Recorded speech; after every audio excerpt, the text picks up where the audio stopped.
12वें episode की शुरुआत में हमें दिखाया जाता है कि वेजिटा तामागामी का खाना बन जाता है और ये देखने के बाद गोकू के साथ साथ बाकी सब भी हैरान थे। गोकू को अपनी आंखों पे यकीन नहीं हो रहा था क्योंकि जिस वेजिटा को वो जानता था वो इतनी आसानी से हार नहीं मान सकता। तो क्या ये सच में वेजिटा का अंत था? गोकू उसका नाम पुकारता है, बस इसी उम्मीद में काश वो अभी भी जिंदा हो। पर उसका नाम लेने से वेजिटा तो नहीं, वही क्रैकन वापस आ जाता है और वो गोकू को भी उसी तरह खाने वाला था, पर गोकू उससे बच जाता है। पर इसके बाद भी वो क्रैकन नहीं मानता, वो गोकू पे लगातार अटैक करते रहता है और गोकू का मूड बिल्कुल भी ठीक नहीं था। पर तभी वो नोटिस करता है वेजिटा को, जो इस क्रैकन के टेंटिकल को पकड़ के बैठा हुआ था और ये देख के गोकू बहुत ज्यादा खुश होता है। वो बोलता है कि मुझे तो लगा कि इसने तुम्हें खा लिया। पर तभी वेजिटा गुस्से में बोलता है कि अपना मुंह बंद रखो, ऐसा हो ही नहीं सकता कि ये मुझे खा ले। वो तो मुझे इस बॉडी की आदत अच्छे से नहीं है, इसलिए मैं अटैक डॉज नहीं कर पा रहा हूँ। और ये बोलने के बाद वो सीधा तामागामी पे अटैक कर देता है और तामागामी भी सेम ही चीज करता है। वो उसे क्रैकन के मुंह में फिर से धकेली देता है, पर वो सुपर सेन बन के इस बार उससे बच जाता है। पर क्रैकन भी हार मानने वाला कहाँ था, वो उसे अपने सारे टेंटिकल से पकड़ने की कोशिश करता है। पर वेजिटा आपको ज्यादा ही फास्ट था, तो वो आसानी से उन सबको डॉज करके तामागामी के पास जाता है और तामागामी भी रुकने का नाम नहीं ले रहा था। वो लगातार ऊपर से वार करता है और नीचे से अटैक कर रहा होता है क्रैकन। दोनों ही वेजिटा पे एक ही साथ हमला कर रहे थे और वेजिटा दोनों को एक साथ नहीं रोक पाता और फाइनली तामागामी उसे खा ही लेता है। और तभी वेजिटा अपना ज़ेनकाई बूस्ट करता है और इस मूवमेंट पे तो मुझे लगा था कि ये भी सुपर सेन 3 बन ही जाएगा, पर ऐसा कुछ नहीं होता।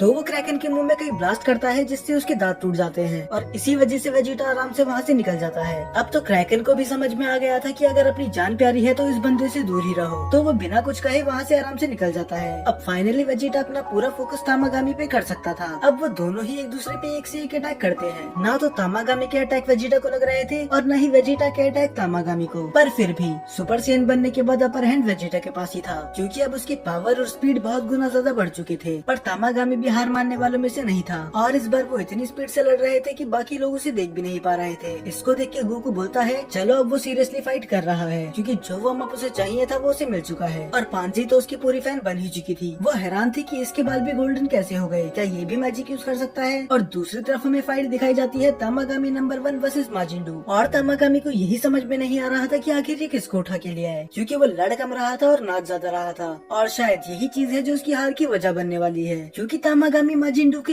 एक भी मूव प्रेडिक्ट नहीं कर पा रहा था। माजिंडू के सारे अटैक तो तामागामी को लग रहे थे, पर तामागामी उसे एक भी हिट नहीं कर पा रहा था क्योंकि वो बहुत ही ज्यादा अनप्रेडिक्टेबल था। और दूसरी तरफ देख के अरिन्स बहुत ज्यादा इम्प्रेस्ड होती है और माजिंडू भी अपने छोटे भाई का पूरा सपोर्ट कर रहा था। उसके मन में कोई भी जेलसी और नफरत नहीं थी कि उसका छोटा भाई इतना पावरफुल क्यों है। तो माजिंडू अपना जलवा दिखा ही रहा था, पर अचानक से वो बीच में रुक जाता है और ये देख के अरिन्स और कू के साथ साथ खुद तामागामी भी हैरान था कि आखिर से लड़ाई के बीच में क्या हो गया। अब वो जमीन पे बैठ के बोलता है कि मुझे चॉकलेट चाहिए और ये सुन के सभी हैरान थे। अरिन्स बोलती भी है कि तुम पागलों वाली हरकतें मत करो, अभी तुम एक बहुत जरूरी फाइट में हो, तुम बस ये फाइट खत्म करो और तुम्हें जितनी चॉकलेट चाहिए मैं उतनी दूंगी। पर माजिंडू भी सुनने वाला कहाँ था, वो बच्चों की तरह जमीन पे लेट के रोने लग जाता है कि मुझे किसी भी कीमत में चॉकलेट चाहिए और वो भी अभी। हालांकि इसमें उसकी भी गलती नहीं है क्योंकि वो सच में एक बच्चा ही है। तामागामी को लगता है कि मेरे साथ कोई मजाक हो रहा है, पर फिर से अपने बड़े भाई होने का फर्ज निभाता है माजिंडू। वो अरिन से बोलता है कि आप चिंता मत करो, मैं जल्दी से चॉकलेट लेके आ जाता हूँ और वो बिना टाइम वेस्ट करे फिर वहाँ से निकल जाता है। अब तामागामी समझ चुका था कि ये भी लड़ने के मूड में बिल्कुल नहीं है, तो वो भी बिना समय गवाए उस पर अटैक कर देता है और वो अपना सारा गुस्सा उस पर उतार देता है क्योंकि वो उसे बहुत बुरी तरह से मार रहा था। और ये देख के अरिन हैरान होती है क्योंकि अब पासा पूरा पलट चुका था। अब ड्रैगन बॉल्स उनके हाथ से निकलते हुए दिख रही थी और दूसरी तरफ वेजिटा तामागामी नंबर 2 पे भारी पड़ रहा था। पांजी उसे देखते हुए बोलती है कि मुझे यकीन नहीं हो रहा, क्या ये सच में जीतने वाला है। पर नेवा के दिमाग में तो कुछ और ही था। वो बोलता है क्यों ना इस फाइट को बराबरी का कर दिया जाए और वो अपने नमेकिन मैजिक का यूज करके तामागामी को और पावरफुल बना देता है और उसे बहुत बड़ा ही पावर बूस्ट मिलता है। और अब वेजिटा भी फील कर सकता था कि वो बहुत ज्यादा पावरफुल हो चुका है। बाकी सब बोलते हैं कि तुमने ऐसा क्या करा। तब नेवा बताता है कि तुम ही ने कहा था कि तुम्हें फाइट करना बहुत पसंद है, तो ये करके मैं तुम्हारा भला ही कर रहा हूँ। और अब इस पावर बूस्ट के साथ तामागामी नंबर 2 उस पे भारी पड़ रहा था। एक तो वेजिटा पहले ही अपनी इस बॉडी को कंट्रोल नहीं कर पा रहा था और तामागामी के पावर बूस्ट के बाद तो अभी और भी मुश्किल हो चुका है। वेजिटा पानी के अंदर जाता है ताकि वो उससे बच सके, पर ये उसी पे भारी पड़ जाता है क्योंकि वो पानी में तो और भी ज्यादा तेज था और ऊपर से अब वो वेजिटा को बाहर भी निकलने नहीं दे रहा था। और वेजिटा जितनी देर अंदर रहेगा मुसीबतें उतनी ही बढ़ती जाएंगी। और दूसरी तरफ माजिंडू बच के भाग रहा था क्योंकि अब तो तामागामी उसके पीछे हाथ धो के पड़ चुका था। और ये सुन के गोमा की आर्मी भी वहाँ आ जाती है। वो हैरान थे कि आखिर किसमें इतनी हिम्मत हो गई कि उसने तामागामी को चैलेंज कर दिया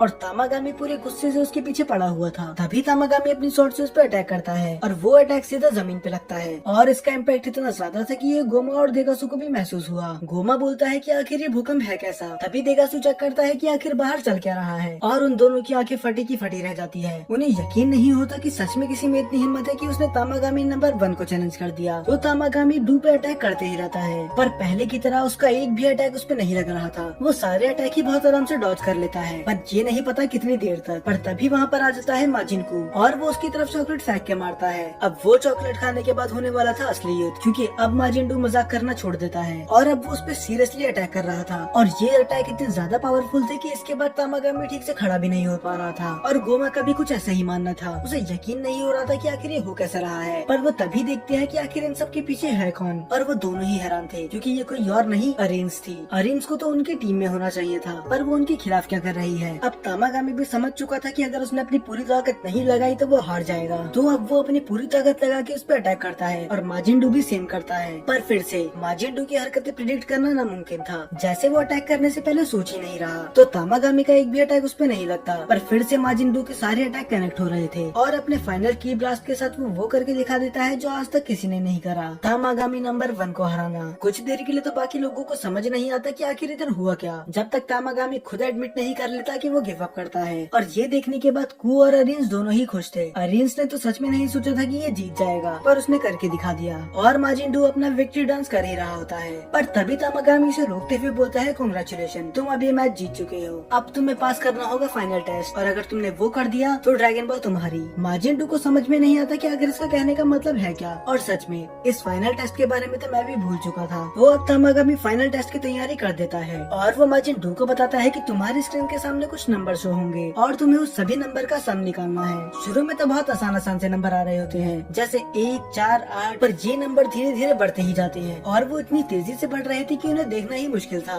यहाँ तक कि खुद अरेंज के पसीने भी छूट गए थे। और ये नंबर कोई छोटे मोटे नंबर नहीं थे, लाखों और हजारों में थे। और वो नंबर खत्म होने के बाद तामागामी उससे पूछता है कि इसका सम बताओ। इसे तो मैं कैलकुलेटर के साथ नहीं कर पाऊंगा। माजिंडू से तो उम्मीद छोड़ ही दो। वो कंफ्यूज होता है कि आखिर इसका मतलब क्या है, क्योंकि उसे अभी तक तो गेम ही समझ में नहीं आई। तभी अरेंज पीछे से बोलती है कि ये तो सरासर चीटिंग है। उसने तुम्हें फाइट में हराया तो तुम्हें उसे ड्रैगन बॉल दे देनी चाहिए। अब तुम ऐसा करके चीटिंग कर रहे हो। इसका जवाब तो मैं भी नहीं दे सकती। तो वो बेचारा तो अभी पैदा हुआ है, वो कैसे देगा। पर तामागामी उसे पूरी तरह से इग्नोर कर देता है और वो माजिंडू से फिर से पूछता है कि इन सब का सम क्या है। पर माजिंडू को तो शायद सम का मतलब भी नहीं पता था। पर हर बार की तरह सिचुएशन संभालने आता है माजिंडू और वो कुछ नंबर बड़बड़ाता है और वो इतना धीरे बोलता है कि माजिंडू के अलावा और कोई सुन भी नहीं पाता। और अब माजिंडू वो नंबर सुन चुका था तो वो वही नंबर रिपीट कर देता है और फिर तामागामी बताता है कि ये सही आंसर है। ये देख के तो अरेंज की भी होश उड़ चुके थे। वो बोलती है क्या यहाँ कोई मजाक चल रहा है, क्योंकि इसका जवाब तो उसे भी नहीं पता था। तो अब जैसा तामागामी ने प्रॉमिस करा था वो वैसा ही करता है। वो माजिंडू को ड्रैगन बॉल दे देता है और माजिंडू वो ड्रैगन बॉल अरेंज को दे देता है। तभी माजिंडू बोलता है कि मैंने अच्छा काम करा ना। फिर अरेंज बोलती है कि तुमने करा ही क्या है,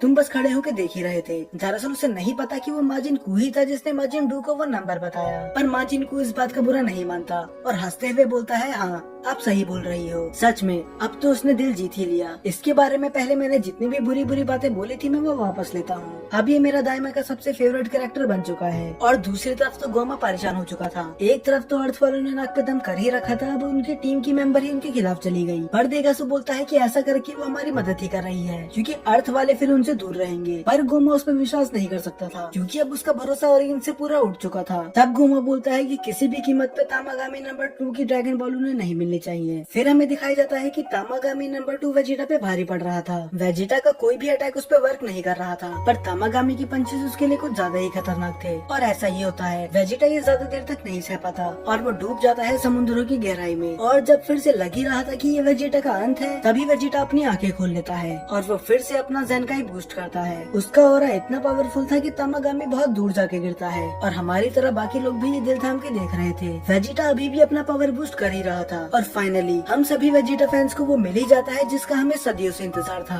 सुपर सैयन 3 वेजिटा।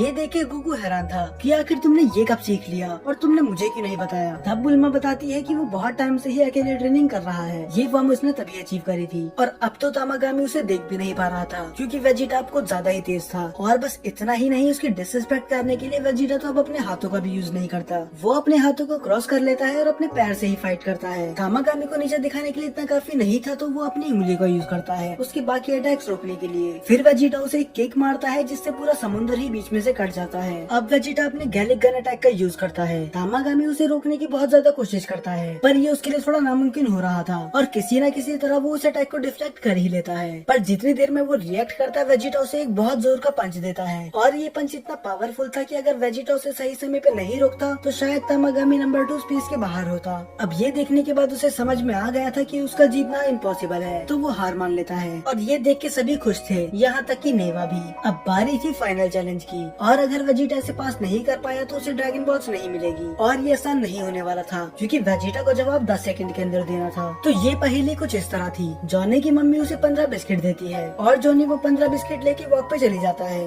और जॉनी 1/3 कुकी खा के एक गोट से मिलता है जिसका नाम जीरो है। तो अब जॉनी के पास जितनी कुकी बची हुई है, जीरो बोलता है कि उसमें से आधी मुझे दे दो और जॉनी आधी उसे दे देता है। पर जीरो द गोट को लगता है कि इसे लगेगा कि मैं लालची हूँ, तो वो जॉनी को 2 कुकी वापस कर देता है। उसके बाद जॉनी मिलता है साबुरो द डॉग से और वो उसे 1 कुकी दे देता है। पर अचानक से वहाँ शिरो द मंकी आता है और वो उसकी 3 कुकी चुरा लेता है। पर जॉनी अपने गुस्से पे काबू रखता है और वो काइंडनेस दिखाता है, तो उसके पास जितनी भी कुकीज बची हुई थी वो इचिरो द स्नेक को दे देता है। तो आप बताओ इचिरो कितनी कुकीज खा पाया होगा? क्या आप कमेंट करके बता सकते हो कि इचिरो ने कितनी कुकीज खाई? क्योंकि मेरी और गोकू की तरह वेजिटा के सर से भी ये सवाल ऊपर से ही गया और बुल्मा तो सर पे हाथ रख लेती है और बोलती है कि अब तो मिलने से रहे ड्रैगन बॉल, क्योंकि वेजिटा ऐसी प्रॉब्लम सॉल्विंग में अच्छा नहीं है। अब वेजिटा के पास 5 सेकंड बचे थे वो सवाल का जवाब देने के लिए और समय निकलते ही जा रहा था। 5 4 3 2 और जैसे ही समय खत्म होने वाला था वेजिटा बोलता है 0। सभी हैरान थे कि आखिर इसका मतलब क्या है 0 से। तामागामी उससे बोलता है कि एक्सप्लेन करो। तब वेजिटा बोलता है कि तुम्हारा ये सवाल था कि इचिरो कितनी कुकीज खा पाया। फिर वेजिटा बताता है कि इचिरो एक स्नेक था